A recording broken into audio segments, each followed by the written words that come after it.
pensons que la famille est très importante et qu'il faut en prendre soin. Comme le dit le pape François dans son exhortation apostolique La joie de l'amour, la Bible abonde en famille, en génération, en histoire d'amour et en crise familiale. Il dit encore que le milieu vital d'une famille peut être transformé en église domestique, en siège de l'Eucharistie, de la présence du Christ assis à la même table. La famille, c'est un endroit où on se partage les bons, les mauvais moments, les joies, les peines. Actuellement, la famille a de nombreux visages. Visages où peuvent se vivre de grandes joies, mais aussi de grandes peines, de souffrances et des ruptures.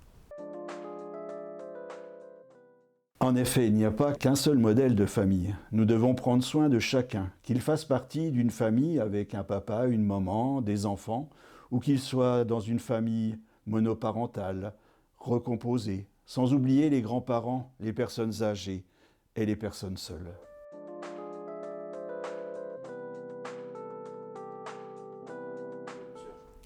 Dans une famille, lors des mariages et des baptêmes, on est heureux de partager ces moments de communion. Mais lors d'un divorce, d'un deuil, de violences conjugales, pendant l'attente d'un enfant qui ne naît pas ou la naissance d'un enfant porteur de handicap, comment trouver du réconfort? Dans notre diocèse, la pastorale des familles essaye de prendre soin des différentes situations familiales que nous rencontrons. Dans presque toutes les paroisses existent des groupes de préparation au mariage et au baptême, signe de l'amour de Dieu. Les groupes des divorcés et engagés en Église sont des lieux de parole où chacun peut se reconstruire après une séparation. Le mouvement Foi et Lumière, avec 3 communautés sur notre diocèse, est présent pour accueillir et soutenir les personnes, leurs familles et leurs amis, afin qu'ils reçoivent eux aussi l'amour de Dieu. La pastorale des familles est là aussi pour les soutenir et aider leurs familles dont elles sont les membres.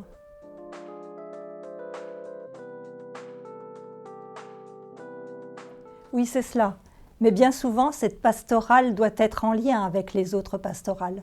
2 exemples. La pastorale de la catéchèse. Avec les enfants catéchisés, ce sont bien des familles qui sont présentes. Et il y a certainement des propositions à faire en lien avec ces 2 pastorales, catéchétiques et familiales. Autre exemple, la pastorale de la santé. Autour d'un malade, il y a une famille. Là aussi, il y a sans doute des propositions à faire. Toujours en lien, les 2 pastorales, santé et familiale. Et la liste pourrait être encore longue. Il ne faut pas mettre les différentes pastorales dans des tuyaux, des silos qui ne se rencontrent pas, qui seraient parallèles, mais il faut réfléchir la pastorale en transversale.